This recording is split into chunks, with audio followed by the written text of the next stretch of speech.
도널드 트럼프 전 미국 대통령이 잠시 뒤 대선 후보직 수락 연설을 하고 대권 도전을 공식 선언합니다. 네, 공화당 전당대회가 열리는 밀워키 현장 연결해 보도록 하겠습니다. 정호연 특파원.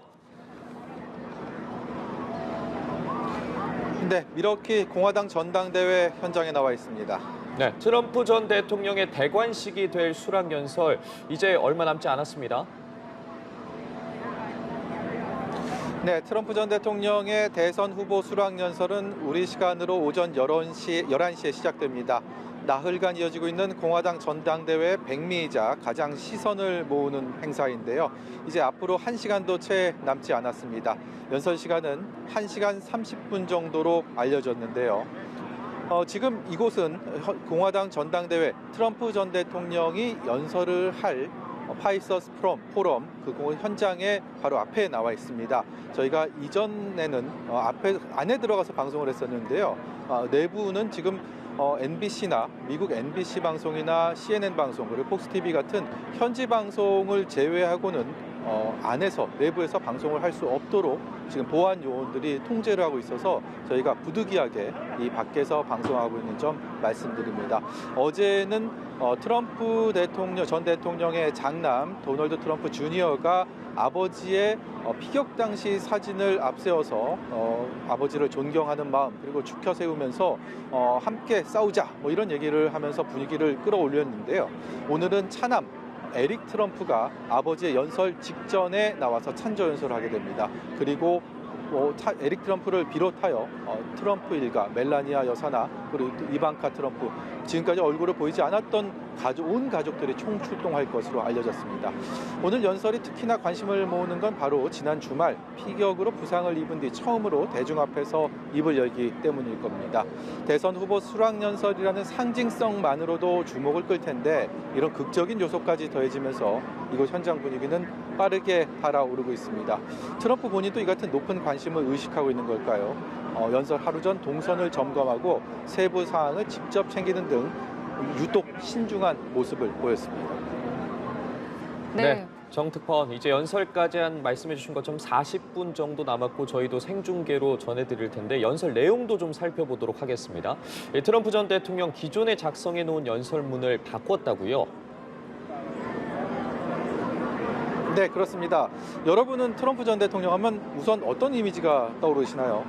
여러 가지가 있을 텐데 그래도 빼놓을 수 없는 것 중 하나가 바로 상대를 몰아붙이는 거친 언변이 아닐까 싶습니다. 전당대회를 앞두고 사전에 만든 연설 원고도 이런 트럼프 전 대통령의 성격과 크게 다르지 않았다고 합니다.